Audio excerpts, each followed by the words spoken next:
말씀 다 같이 봉독합니다. 사도행전 26장 24절입니다. 신약성경 233쪽쯤에 있습니다. 사도행전 26장 24절부터 마지막 32절까지 한 절씩 교독하고 마지막 32절은 다 같이 읽겠습니다.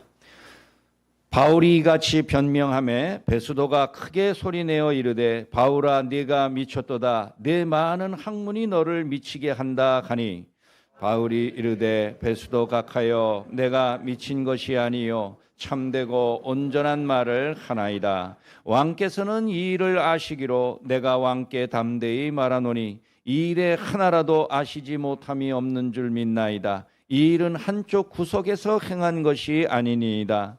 아그리빠 왕이여 선지자를 믿으시나이까? 믿으시는 줄 아나이다. 아그리빠가 바울에게 이르되 네가 적은 말로 나를 권하여 그리스도인이 되게 하려 하는도다. 바울이 이르되 말이 적으나 많으나 당신뿐만 아니라 오늘 내 말을 듣는 모든 사람도 다 이렇게 결박된 것 외에는 나와 같이 되기를 하나님께 원하나이다 하니라. 왕과 총독과 버니게와 그 함께 앉은 사람들이 다 일어나서 물러가 서로 말하되 이 사람은 사형이나 결박을 당할 만한 행위가 없다 하더라. 이에 아그리빠가 베스도에게 이르되 이 사람이 만일 가이사에게 상소하지 아니하였더라면 석방될 수 있을 뻔하였다 하니라. 아멘. 로체 찬양대 나오셔서 찬양드리겠습니다.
지난 주일에는 추석 바로 직후였기 때문에 고향에 대하여서 제가 설교를 했습니다.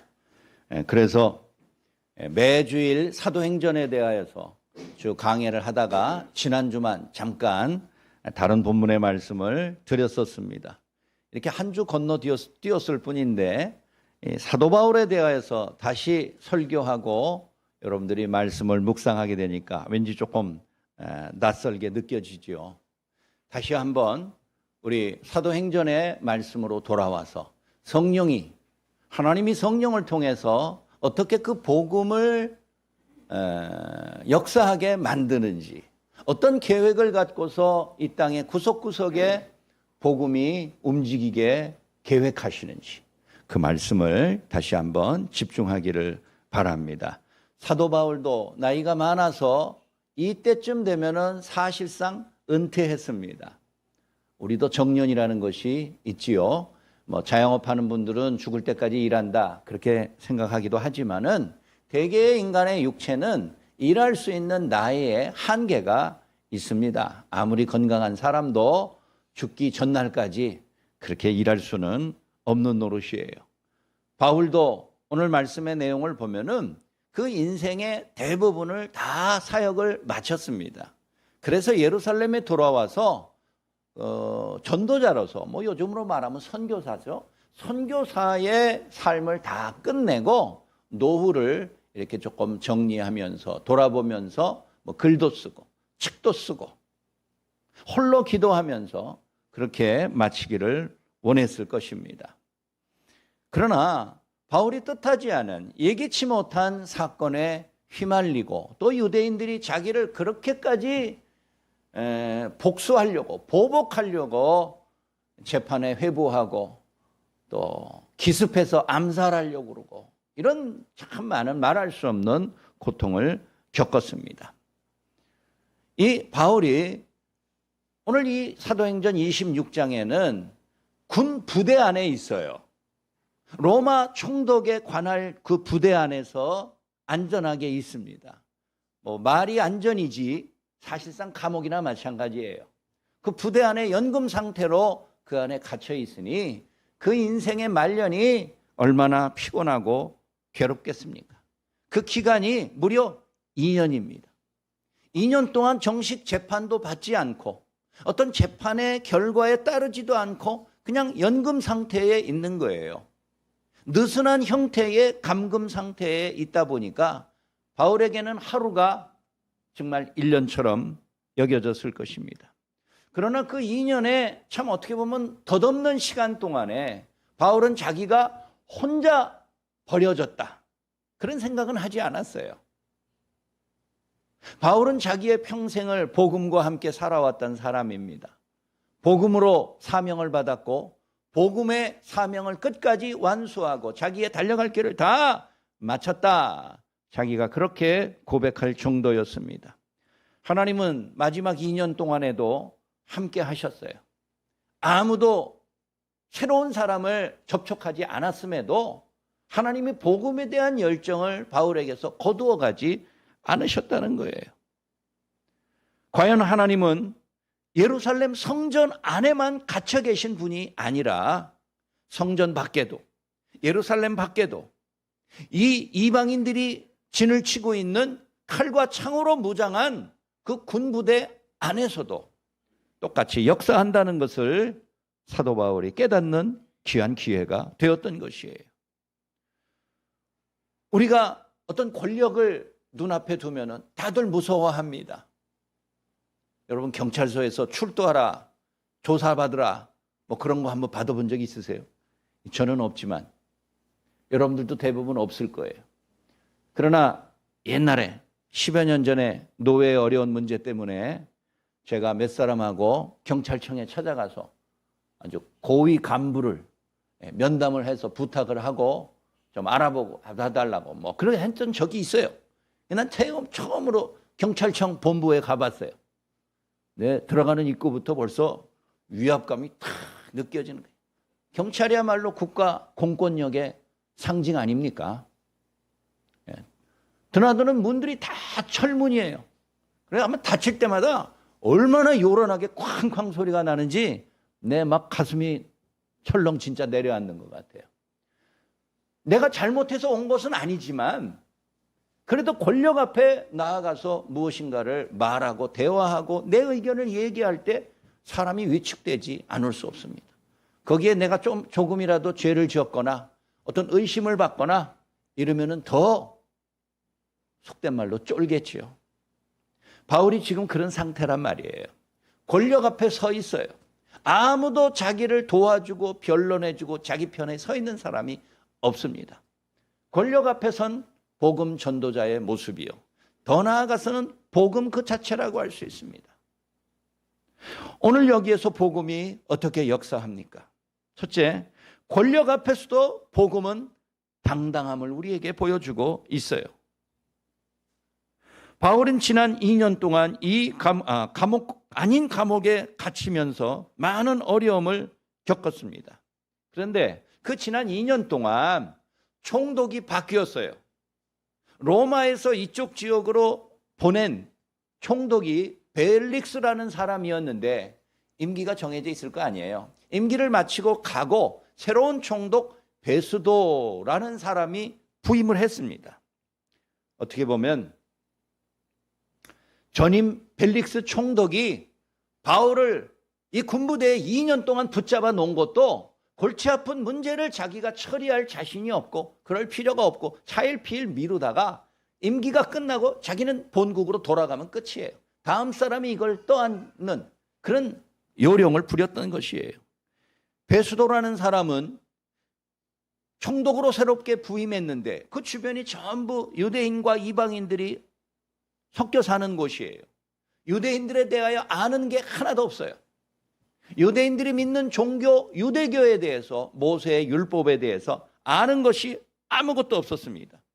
그러나 자기가 인수인계 받아서 보니까 이 바울이라는 사람이 무려 2년 동안 아무런 재판도 받지 않고 또 그렇다고 그래가지고 자유인도 아니고 그 부대 안에서 그렇게 계속해서 먹고 자고 재우고 보호하고 있는 게 이상하게 생각해서 조사를 시작했는데 자기 머리로는 도저히 이해할 수가 없는 거예요. 바울 사건에 대하여서 빨리 처리를 해주고 싶기는 하겠는데 뭘 알아야지 하죠.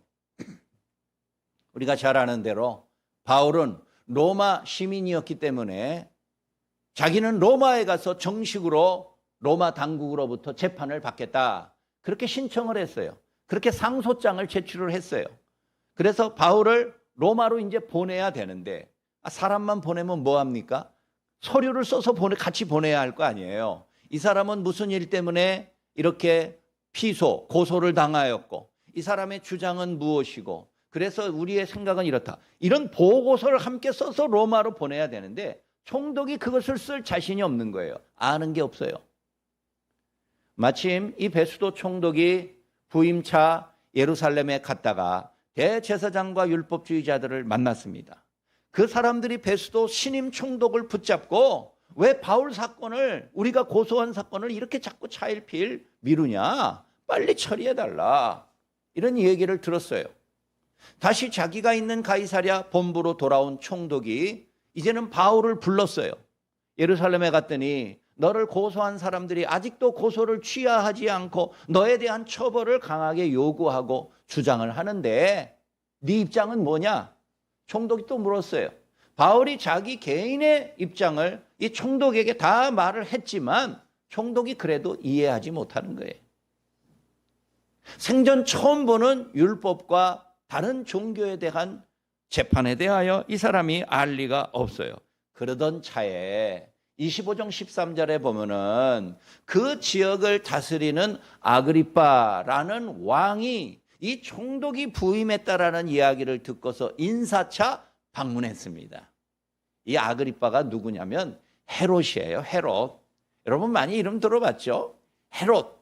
예수님이 태어날 당시에 분봉왕이었던 그 지역의 왕이었던 사람이 헤롯이에요. 그런데 이 사람도 헤롯이란 말이에요. 그러면 예수님 태어날 때 그 당시에 그 헤롯이 지금 이 헤롯과 같은 동일 인물이냐? 그건 아니에요. 헤롯이라는 것은 사람 이름이 아니에요. 어떤 왕의 호칭이에요. 마치 애굽의 이집트의 왕을 파라오라고 하는 거하고 똑같아요. 이렇게 왕이 된 그 헤롯인데 헤롯이 죽고 또 다른 헤롯이 왕이 되고 이렇게 됐는데 여기 아그리빠라는 사람이 헤롯 아그리빠 왕이에요. 근데 이 사람이 자기의 여동생인 버니게와 또 주변에 있는 자기의 신하들을 데리고 부임 인사차 이 베수도 총독을 찾아왔어요. 원래 총독이라는 자리와 그 지역의 로마 왕으로부터 통치를 위임받은 왕과 지역의 왕하고 이 미묘한 관계예요.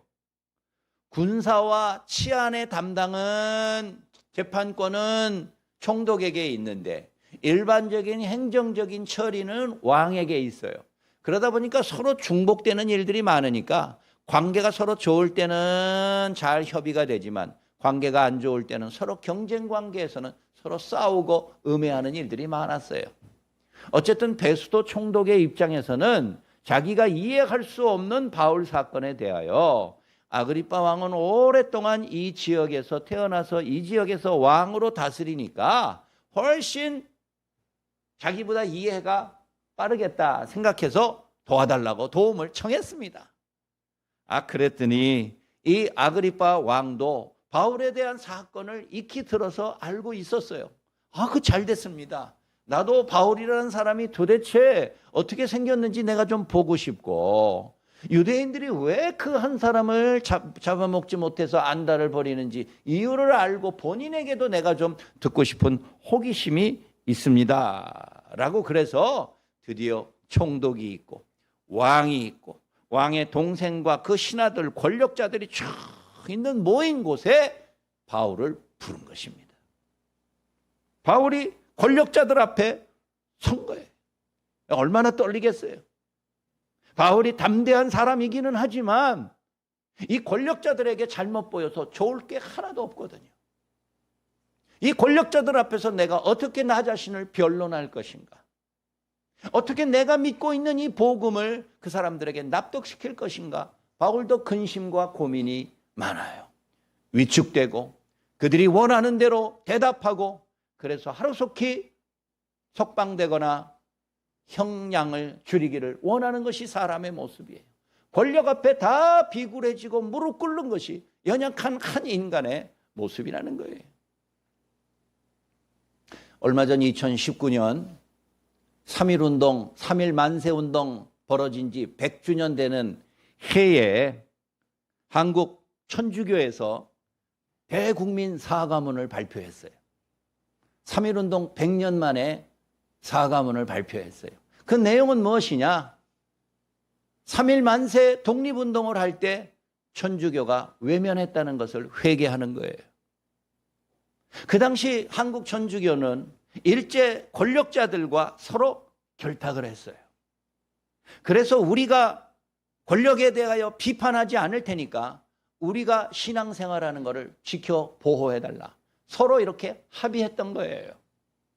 물론 그 당시 한국 천주교의 대표자는 프랑스에서 파견된 프랑스 신부예요. 뮤텔이라는 사람이었는데 그 사람이 한국 천주교 지도자들과 의논도 안 하고 자기 본국과만 의논해, 프랑스만 의논하고 로마 교황청만 의논해가지고 일제 권력자들과 서로 비밀 협상을 벌여서 우리 서로 간섭하지 말자 이렇게 했던 거예요. 이게 나중에 밝혀졌어요. 그래서 천주교 신자들은 3.1 만세운동에 참석하는 것을 금하였고 나중에는 일제의 침략 전쟁을 옹호하고 도와주고 협력하는 데 힘을 보탰어요. 그래서 2019년 3.1운동 100주년을 맞이하면서 처음으로 한국 천주교가 공식적인 대국민 사과문을 발표했어요. 신사참배를 결의했던 우리 개신교도 부끄럽지만 한국 천주교는 조선의 독립은커녕 일제 권력에 굴복하고 협력하다가 광복을 맞이하였던 것입니다. 얼마나 한국 천주교 입장에서는 황당하고 난감하겠어요. 독립운동에 하나도는 아니겠지만 거의 기여한 바가 없는 종교가 그게 천주교였어요. 지금도 조선의 독립에 대해서 천주교는 아무 할 말이 없어요. 그 이후에 그런 어떤 죄책을 벗기 위하여서 민주화 운동과 인권 운동에 천주교가 더 많은 관심을 보였는지 모릅니다.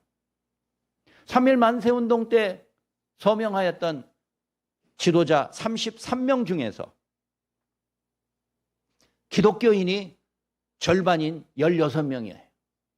천도교인이 15명이에요. 그리고 불교인이 2명이에요. 천주교인은 한 명도 없었어요. 33명의 자기의 목숨을 내놓고 3.1 만세 운동을 주도하는데 앞장섰던 33명의 지도자들 중에 천주교인이 한 명도 없었어요. 천주교는 지금도 그거를 매우 부끄럽게 여겨요. 수십 년간 그 사실을 외면하다가 3.1운동 100주년 기념을 맞이하여서 대국민 사과를 공식적으로 발표했던 거죠. 여러분, 어떤 때는 국가 권력과 교회라는 어떤 종교가 있습니다. 교회가 권력과 일부러 싸울 필요는 없어요. 그러나 국가 권력에 너무 가까이 다가가는 것이 위험해요. 그게 종교를 국가로부터 보호를 받고 불이익을 당하지 않을 것 같지만 결정적인 순간에 그 권력 앞에 무릎을 꿇고 복음의 본질과 신앙의 도리를 외면하는 경우들이 많아요. 그래서 오늘날 한국 개신교의 대체적인 시각은 국가 권력과 너무 가까이 가지도 않고 너무 멀어지지도 않는 것, 그런 원칙을 지금도 고수하고 있어요. 2년 동안 연금 상태였던 바울은 자유를 원했습니다. 그렇지만 권력에 비굴하게 무릎 꿇지 않았어요. 세상의 어떤 힘, 그것이 국가 권력이든 돈과 같은 자본의 권력이든 간에 모든 인간들은 굴복하기 쉬워요. 어찌 한 개인이 그 엄청난 권력 앞에 맞설 수가 있겠습니까?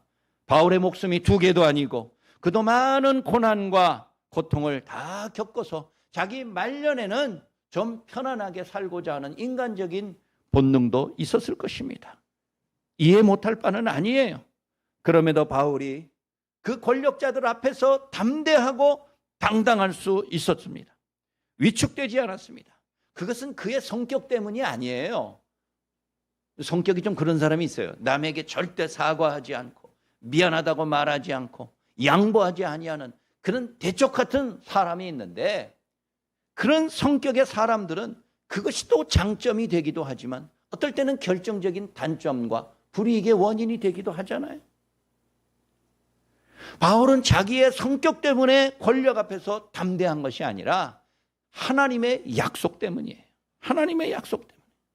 하나님이 나를 복음의 전도자로 부르셨으면 내가 믿는 그 복음이 권력 앞에서도 무릎 꿇지 않아도 되게끔 하나님이 도우실 것이다 라는 약속에 대한 믿음이 있었다는 거예요.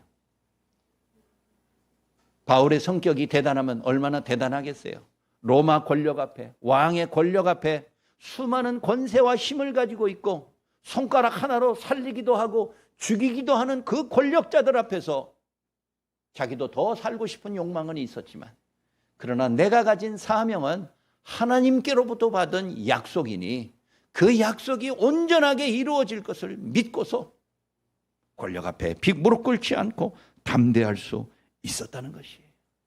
여러분, 바울이 믿었던, 가졌던 복음이 오늘 우리가 지금 믿고 있는 이 복음과 똑같은 거예요. 같은 복음이에요.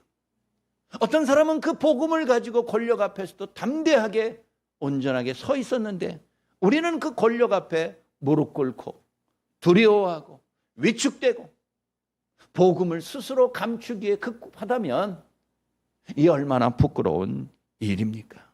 사랑하는 여러분, 복음은 예나 지금이나 그리고 앞으로도 위축되지 않고 살아있는 하나님의 능력이요, 하나님께서 시작하셨으니 하나님께서 마지막 순간까지 지키실 것을 믿으시고 오늘도 복음에 합당한 삶을 담대하게 어떤 상황에서도 굴복하지 않고 살아나가시는 여러분들의 삶이 되시기를 간절히 소원합니다. 둘째는 그런 권력 앞에서도 바울은 복음을 전했다는 것이에요. 아니, 자기 목숨이 급하면은 자기가 죄가 없다는 그 정도만 얘기하고 빠져나와야지 복음을 거기에서 전할 것까지야 뭐가 있었겠어요. 그러다가 긁어부스럼 만들면 누구 손해예요. 그래도 바울은 내가 무죄 방면되는 것보다 더 중요한 것은 권력자들 앞에서 기회가 왔을 때 복음을 전하는 것이다 라고 믿었던 것이에요. 빌립보서 1장 18절에서 바울이 이렇게 말한 적이 있습니다. 거칠애로 하나 참으로 하나 전파되는 것은 오직 그리스도뿐이다.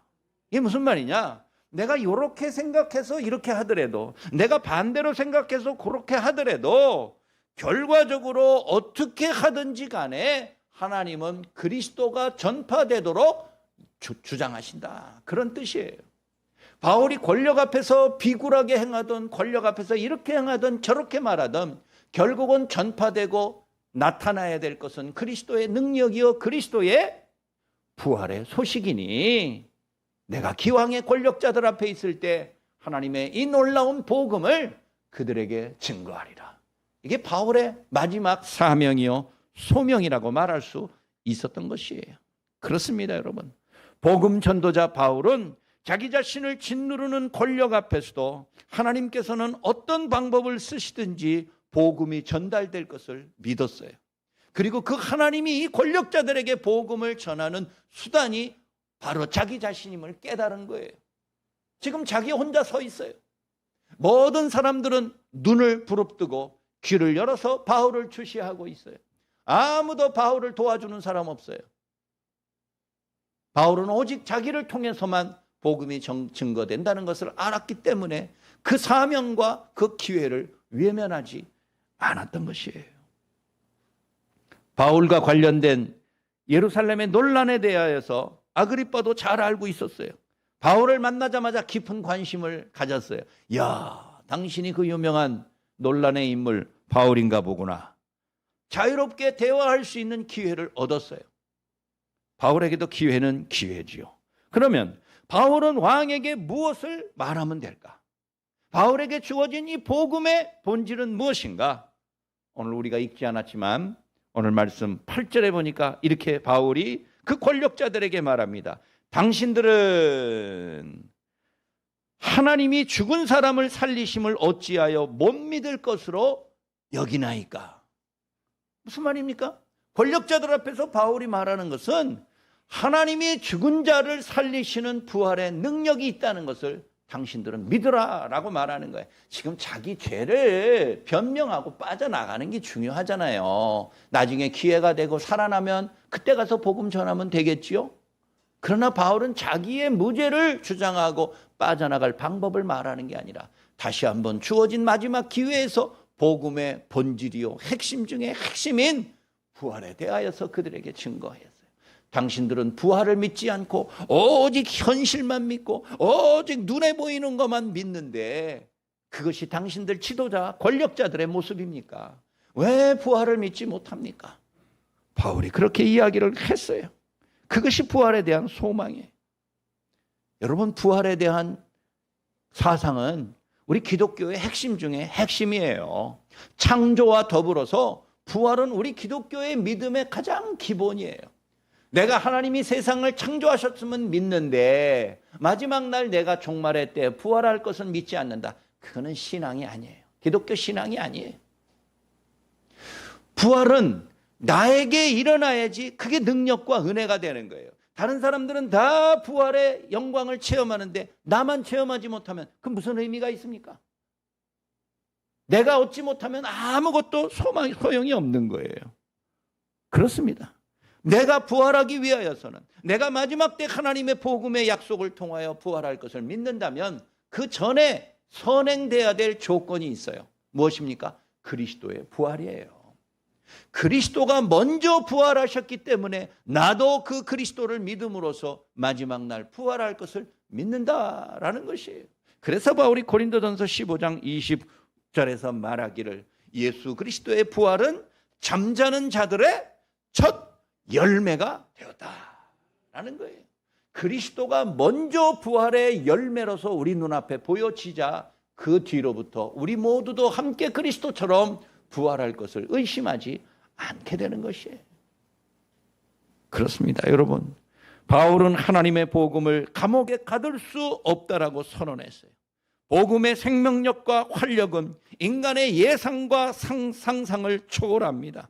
아무도 누구도 복음의 진보와 복음의 전파를 막을 수 없어요. 바울이 권력자들 앞에서도 담대할 수 있었던 것은 그의 불같은 성격과 대적 같은 성품 때문이 아니라 복음이 가지고 있는 그 자체의 능력이에요. 모든 죽은 자들을 살리는 영생의 능력, 부활의 능력, 그것이 하나님이 오늘 우리에게 주신 똑같은 동일한 놀라운 복된 소식, 복음인 줄 믿으시기 바랍니다. 그런데 복음을 가두어 둘 수 있는 유일한 사람이 있어요. 누구냐? 나 자신이에요. 내가 내 안에 복음을 가둘 수가 있어요. 내가 게을러서 가둘 수가 있어요. 내가 무지해서 복음을 내 안에 가두어 둘 수가 있어요.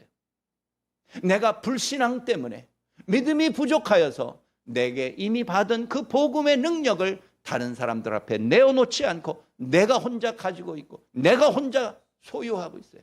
말이 좋아 소유지 복음을 감금한 것이나 마찬가지예요. 받은 만큼 주는 것이 복음의 특성이에요. 그게 전도자의 삶이에요. 우리 모두는 다 하나님의 전도자예요.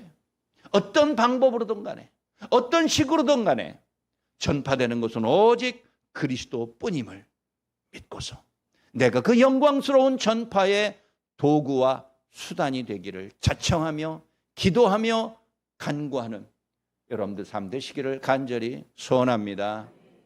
여러분, 이스라엘 지도를 보면은 북쪽에서 남쪽으로 흐르는 긴 강이 있습니다. 요단강입니다.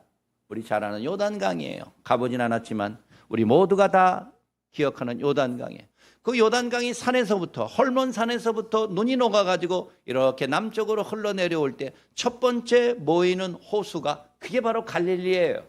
게네사렛 호수, 디베랴 바다, 갈릴리 호수예요.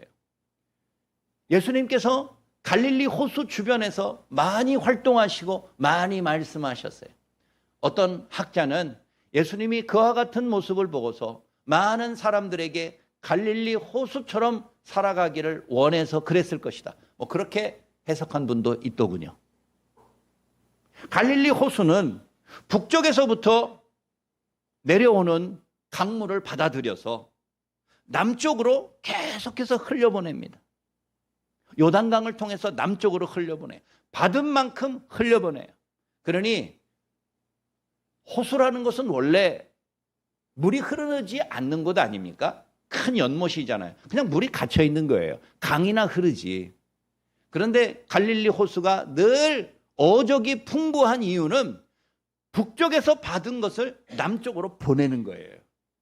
받은 만큼 보내야 되는 거예요.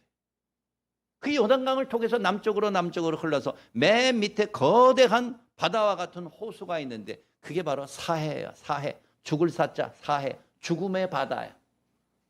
그러면 사해는 왜 죽음의 호수와 바다가 되었을까? 북쪽에서 요단강을 통해서 물을 받아들이기만 했지 남쪽으로 내려보는 데가 없어요. 그냥 거기에 갇혀 있는 거예요. 고인물은 썩잖아요. 사해가 그렇게 해서 죽음의 바다가 되는 거예요. 어찌 보면 예수님의 그와 같은 갈릴리 사역이 그런 의도가 있었을지 정말 모르겠어요. 우리가 복음을 받아들인 것을 내가 혼자 갖고 있는 것이 그게 보물만 갖고 있는 게 아니에요. 내 안에 썩어요. 내 안에 복음을 가두어 둔 거나 마찬가지예요. 묶어둔 거나 마찬가지예요. 바울은 권력자 앞에서 입 열기가 어려웠지만 내가 받은 복음의 능력은 다시 다른 사람들에게 전파해 주는 것이 그게 복음의 생명력을 유지하고 신선도를 유지하는 비밀이라는 것을 믿었기 때문에 그 사람이 권력자든 평범한 소시민이든 돈 많은 부자 권력자든 돈 없는 가난한 노예든 가리지 아니하고 하나님의 복음의 원래의 본성답게 핵심답게 본질답게 받은 만큼 전하고 얻은 만큼 내보내주는 놀라운 역사를 행하였습니다. 그게 복음에 합당한 삶이에요. 여러분도 그와 같이 상대가 누구이든 간에, 내가 서 있는 현장이 어디이든 간에 입을 열어 마음을 다해 받은 만큼의 복음을 많은 사람들에게 내보내고 전파해주고 새로운 은혜를 날마다 공급받는 믿음의 역사가 있기를 간절히 소원합니다. 마지막 셋째, 권력을 넘어선 복음의 능력입니다. 아그리빠 왕에게 바울이 담대하게 하나님의 부활의 능력을 믿으십니까? 라고 말했을 때 아그리빠 왕이 당황했어요. 자기에게 그런 질문을 할 줄 생각지 못했어요. 그래서 오늘 우리가 읽은 말씀 28절에 보니까 네가 적은 시간에 나를 신자가 되게 하려는구나. 무슨 말입니까? 네가 이 짧은 순간에 네 말 몇 마디 가지고 나를 예수를 믿게 할 수 있을 것 같으냐? 이제 이거를 농담식으로 넘어가는 거예요. 어물쩍 넘어가는 거예요. 아마 머릿속에 제가 상상해 보니까 그 아그리빠 왕이 다른 사람들이 있으니까 체면도 있으니까 같이 싸울 수는 없죠. 바울을 보고서 웃으면서 야, 네가 짧은 시간에 네가 나를 설득할 수 있을 것 같으냐 이렇게 웃고 넘어갔을 거예요. 그러나 그 마음속엔 찔림이 있고 당황하였어요.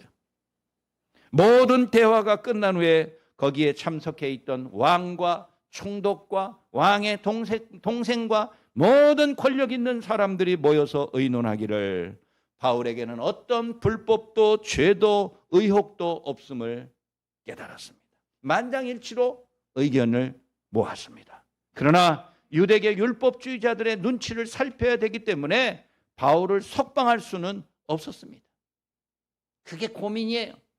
마치 나사렛 예수를 신문해 놓고 죄가 없다는 것을 알면서도 석방하지 못해서 고민하는 빌라도 총독처럼 이 베스도 총독도 이 아그리빠 왕도 이 권력자들도 죄가 없어서 석방은 하기는 해야 될 것 같은데 유대의 종교 지도자들이 저렇게 아우성을 치니 석방도 못하고 엉거주춤 있었어요. 그러면서 아그리빠 왕이 이 로마 총독을 떠나면서 총독에게 마지막 32절에서 이렇게 말합니다. 이 사람이 가이사에게, 로마 황제 말하는 거예요. 가이사에게 상소하지 않았다면 석방할 수 있었을 것인데, 여러분 이게 좋은 의미의 말이 아니에요. 무책임한 말이에요. 석방하고자 하는 의지가 없어요. 바울을 풀어주고자 하는 용기가 없어요. 그런데 그 모든 석방되지 않는 원인의 책임을 바울에게 돌려버린 거예요. 바울, 네가 가만히 있었으면 우리가 재판에서 석방했을 텐데 네가 로마 황제에게 상소해서 로마에 가가지고 재판을 받는다고 그딴 소리 하기 때문에 우리가 너를 풀어주지 못하고 죄수로서 잡아서 로마로 데려간다 이렇게 말하고 있는 거예요. 31절에서 자기들끼리 모여서 바울에게는 사형을 행할 만한, 처벌할 만한 어떤 이유도 찾지 못했다는 것을 자기들도 다 합의했으면서도 그 책임을 바울에게 돌리면서 네가 로마에 호소하는 바람에 너가 잘못했으니까 어쩔 수 없다는 식으로 말하는 거예요. 바울이 로마에 가서 정식 재판을 받겠다는 것은 단지 자기가 살기 위해서 생명을 한 달이라도 더 연장해 보려는 인간적 두려움 때문이 아니었어요. 바울도 죄가 없어서 담대했지만 내가 로마에 상소하며 로마 황제에 가서 재판을 받겠다라고 말한 이유는 그 앞서 19장 21절에서 하나님이 바울에게 나타나서 말씀하시기를 네가 로마도 보아야 하리라, 그 말씀을 믿었기 때문이에요. 바울이 2차 전도 여행을 하다가 느닷없이 환상 중에 로마 쪽에 있는 지역으로 와서 우리를 도와주고 우리에게 복음을 전해달라라는 말을 듣고서 바울이 안 가려고 그랬어요. 이건 내가 계획한 곳이 아닙니다. 내가 어떻게 바다 건너서 유럽 쪽으로 갈 수 있단 말입니까? 나는 아시아에서만, 소아시아 터키 지역에서만 복음을 전하겠습니다. 이렇게 응하지 않을 때 하나님이 바울에게 나타나서 19장 21절에서 말합니다. 네가 로마도 보아야 하리라. 바울의 전도 계획에는 로마는 없었어요. 감히 로마까지 갈 생각을 못했어요. 그러나 하나님이 바울에게 약속합니다. 네가 로마에 가야 하리라. 그게 하나님의 계획이에요. 그게 하나님의 뜻이에요. 그래서 바울은 로마에 가고자 로마 황제 앞에 내가 나아가도록 해달라, 그렇게 상소하였던 거예요. 권력자들의 눈에는 바울에게 모든 책임을 뒤집어 씌우고 있지만은, 그러나 바울이 로마에 보내달라는 것은 생명을 연장하기 위해가 아니라 자기에게 주어진 사명을, 복음이 그 권력을 넘어서서 그 권력 뒤편까지 전달하고 권력의 가장 핵심인 로마에까지 전파되고자 하는 그 하나님의 약속, 하나님의 계획, 복음에 대한 하나님의 섭리 때문인 줄 여러분들 꼭 기억하시기 바랍니다. 말씀을 마칩니다. 1934년 1934년 독일의 히틀러가 정권을 잡았습니다. 그때 독일의 기독교는 새로운 정권을 잡은 지도자 히틀러를 열광적으로 환영했습니다. 히틀러는 정권을 잡자마자 독일 내에 있는 유대인들을 다 색출하여 차별하기 시작했습니다. 유대인들 중에서도 독일에 오랫동안 살았기 때문에 기독교인이 대부분이에요. 유대교인이 아니라 기독교인이에요. 개신교인이에요. 그런데 그런 사람들을 다 골라내서 그 사람들은 기독교인이 될 자격이 없다라고 선언했어요. 거기서부터 유대인 학살이 시작되고 계획이 된 거예요. 그런 모든 일들을 전폭적으로 지지했던 사람들이 누구냐? 독일 기독교예요. 독일의 기독교계 지도자요. 독일 교회들이 다 히틀러에게 박수치고 폴란드를 침공하고 프랑스를 침공하는 2차 세계대전에서 그 수많은 살상과 수많은 사람들이 죽어나가는 일에 독일의 기독교인들이 날마다 저녁에 모여서 기도해 줬어요. 전쟁이 끝났어요. 독일이 패전하고 난 다음에야 독일의 기독교인들이 그때서야 깨닫기 시작했어요. 너무 정보가 부족했어요. 전쟁을 통하여서 이기게 하는 것이 하나님의 뜻이라고 굳게 믿고 기도하였는데 나중에 알고 보니 그 수많은 끔찍한 살상과 상상할 수 없는 피해가 발생했다는 것을 깨닫고 독일 기독교인들이 할 말이 없었어요. 그런데 그 독일 기독교인들 중에서 1%에 해당하는 사람들이 고백교회를 만들었어요. 교회 이름도 멋있죠? 고백교회, 신앙 고백교회. 그 사람들은 복음의 본질에 비추어 보면 히틀러의 정책은 반기독교적이라, 기독교적이지 않다, 복음에 합당하지 않다라고 여기고 끊임없이 저항운동을 벌였어요. 단 1%의 기독교인들만이. 99%의 독일 기독교인들은 권력과 결탁하고 권력을 옹호해주고 권력이 행하는 모든 일들이 하나님의 뜻이라고 박수 쳐줬어요. 나중에 전쟁이 끝나고 보니까 99%의 독일 기독교인들은 다들 고개를 숙이고 참회하였어요. 말할 수 없었어요. 그러나 단 1% 고백교회의 기독교인들, 많은 탄압을 받고 순교자가 나왔어요. 그러나 그 사람 그 1%의 기독교인들을 통해서 독일 교회가 새로워지고 개혁되어지고 복음에 합당한 삶을 고난 중에도 감당하는 놀라운 씨앗이 되었다는 것이에요. 여러분, 우리나라는 종교의 자유가 허락된 헌법상의 나라이니 우리가 무슨 종교를 믿든 아무도 간섭하지 않습니다. 처벌하지 않습니다. 종교 믿는 것에 대하여 국가 권력이 방해하지 않습니다. 하지만 자본의 권력은 여전히 우리 주변에 많아요. 돈 말하는 거예요. 돈을 통한 권력 앞에서 우리는 복음의 본질을 감추고 복음의 능력을 훼손하는 그런 일들도 많아요. 우리 노회에 어떤 교회에 신자 중에서 꽤 이름 있는 기업의 사주가 그 교회 교인이에요. 어떤 때는 우리 같은 목사라서 부러울 때가 있어요. 야, 그러면 그 교인이 1년에 11조 헌금을 얼마 합니까?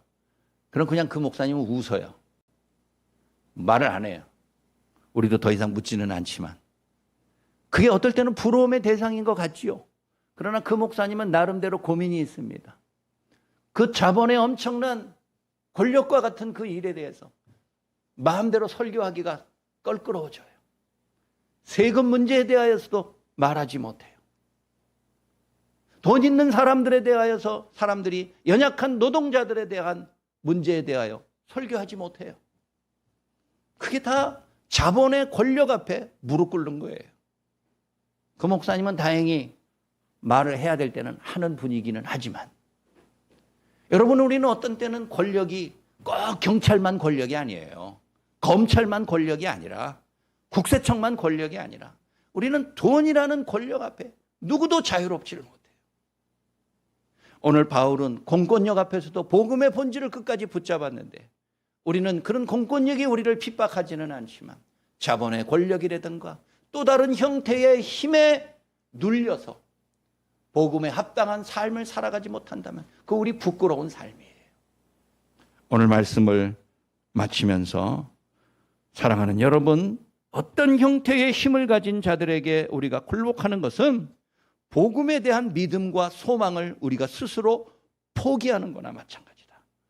여러분, 좀 진지하게 고민하시면서 내가 조금 불이익을 당하더라도 내가 믿는 그 복음의 생명력과 가치를 다시 한번 중시하시고 하나님이 주신 복음의 환경 속에서 복음에 합당한 삶을 끝까지 살아나가시는 마지막 놀라운 열매를 추수하시는 여러분들의 복된 신앙생활 되시기를 주의 이름으로 소원합니다.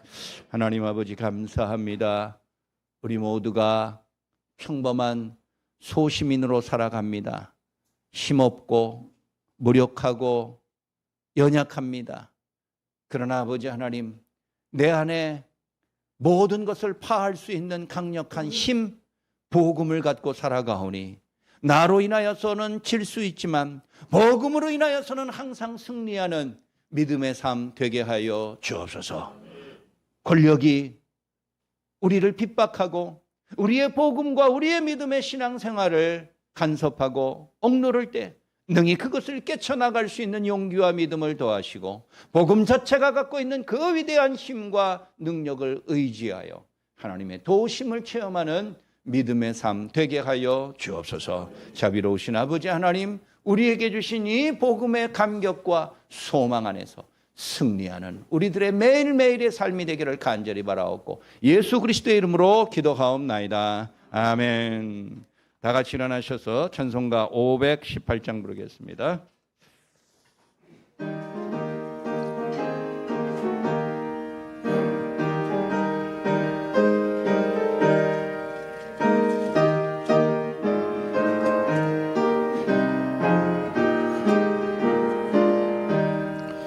옳은 길 따르라 그의 길을 세계만 이 길 따라서 사갈 길을 온 세계에 전하세. 만 백성이 나갈 길 어두운 밤 지나고 동튼다. 환한 빛 보아라 저 빛 주 예수의 나라 이 땅에 거두겠네 거겠네. 주 예수 따르라 승리의 주 세계 만민이 나가갈 길과 진리여 차감 생명 내 창검을 부수고 다 따르라 화평화. 어두운 밤 지나고 동튼다. 환한 빛 보아라 저 빛 주 예수의 나라 이 땅에 고도겠네 고겠네.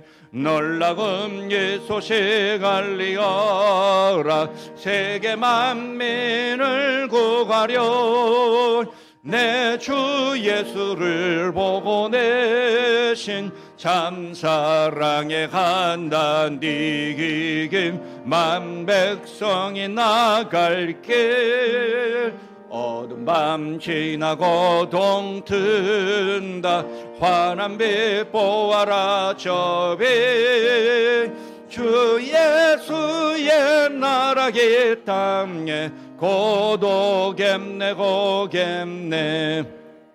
고난 길 헤치고 찾아온 길 많은 백성을 구한 길 모두 나와서 믿으면 온 세상이 마침내 이 진리에 살겠네. 어두운 밤 지나고 동튼다. 환한 빛 보아라 저 빛. 주 예수의 나라에 곧 오겠네 오겠네. 모든 인간들을 차별 없이 구원에 이르게 하시는 우리 주 예수 그리스도의 크신 은혜와 창조주 하나님의 사랑과 성령님의 위로 교통 충만케 하심이 어떤 형태의 권력 앞에서도 복음의 본질을 포기하지 아니하고 끝까지 복음에 합당한 삶을 살아가기로 작정하는 머릿속에 모든 주의 자녀들 위해 이제부터 영원까지 항상 함께 하실지어다. 아멘.